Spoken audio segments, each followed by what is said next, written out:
Welcome students in your political science class. As you know, in the last week we started our book Politics in India since Independence, and its first chapter is Challenges of Nation Building. We started this chapter in the last week. The part which we covered already in the last week were three challenges in the way of nation building and process of partition. In this video, we will complete the next parts like consequences of partition, integration of princely states, problem arose due to integration, and government's approach to solve these problems, and problem of Hyderabad, Manipur, and the last part reorganization of states. Consequences of partition. As you know, the Britishers divided India on 15th August 1947 into two parts. One will be India and the second one will be Pakistan. So in this way, the year 1947 was the year of tragic transfer of population, nearly about 80 lakhs.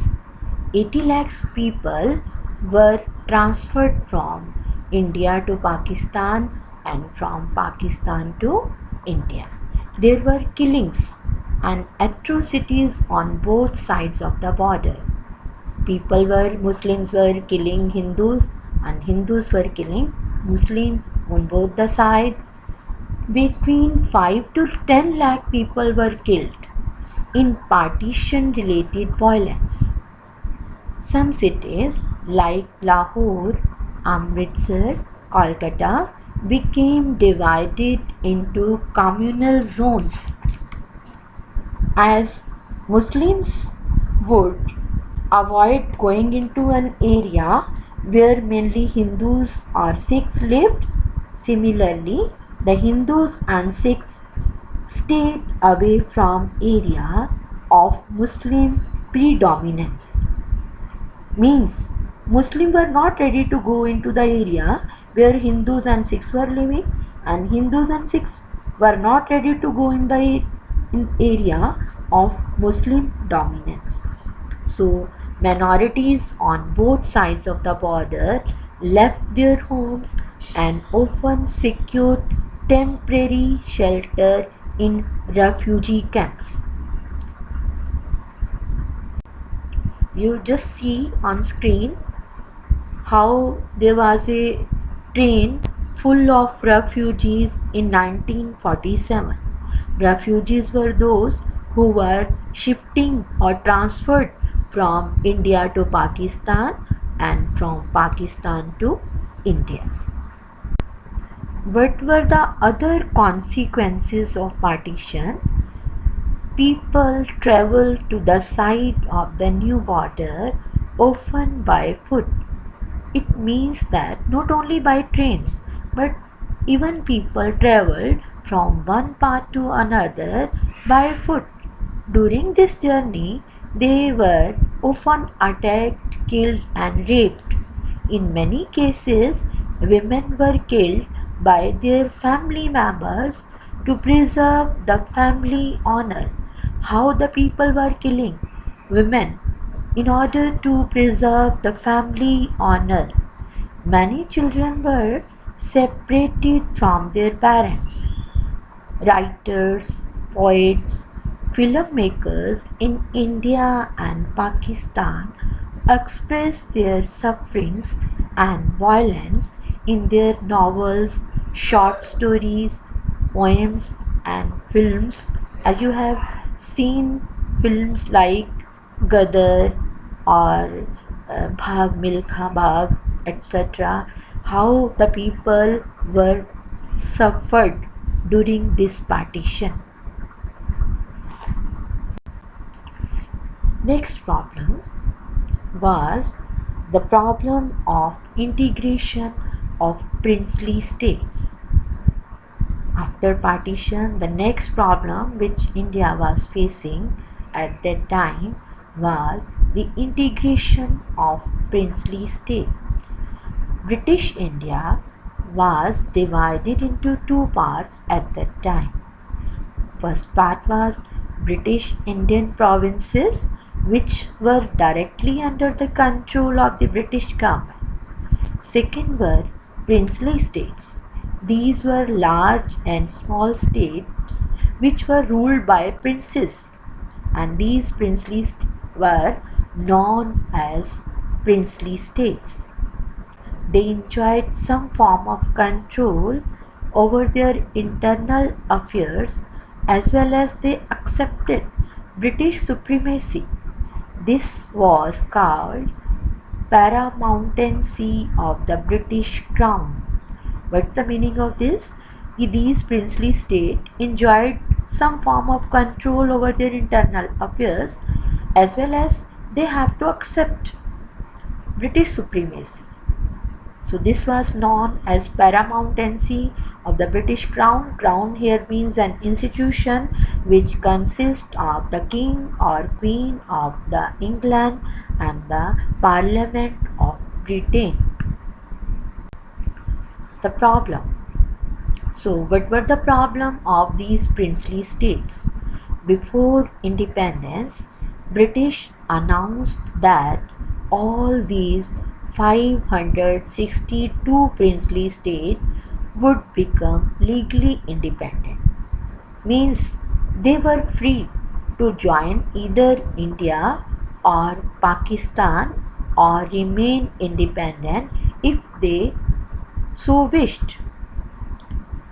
The problem started very soon. First of all, the ruler of Travancore announced that his state has decided independence. Means Travancore was not ready to join India.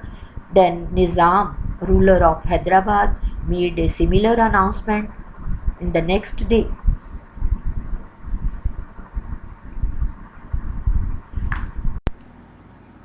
Just see on your screen, one map is given which is of India before and after partition. This map is the map of Indian states before and after partition. Say yellow color. Yellow color shows the area which was under British rule, British India. And second, sky blue color shows the area under princely states. Dotted area shows the external boundary of independent India. So at that time, 1/3 part of the India included the princely states, and 1 out of every 4 person lived in the princely states. In this map, you can see West Pakistan and East Pakistan. West Pakistan, later Pakistan, and East Pakistan later became Bangladesh.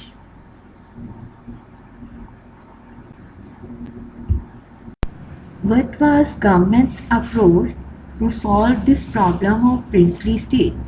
Muslim League opposed the Indian National Congress and took the view that the state should be free to adopt any course they like.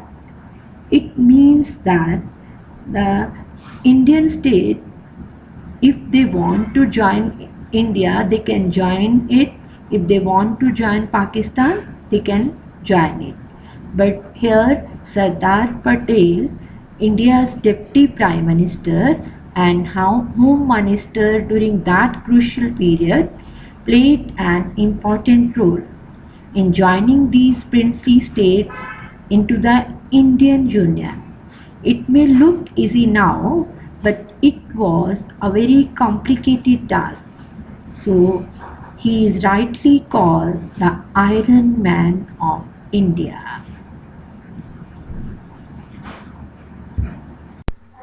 The government's approach was guided by three considerations. What were these three considerations? First one, the people of most of the princely states clearly wanted to become part of the Indian Union. Those people who were living in these princely states, they wanted that they should join India. Second, the government was prepared to be flexible in giving autonomy to some regions.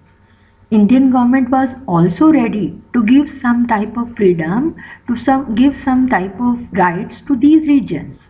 Third one, the integration of the territorial boundaries of the nation had assumed supreme importance. What was important at that time for government?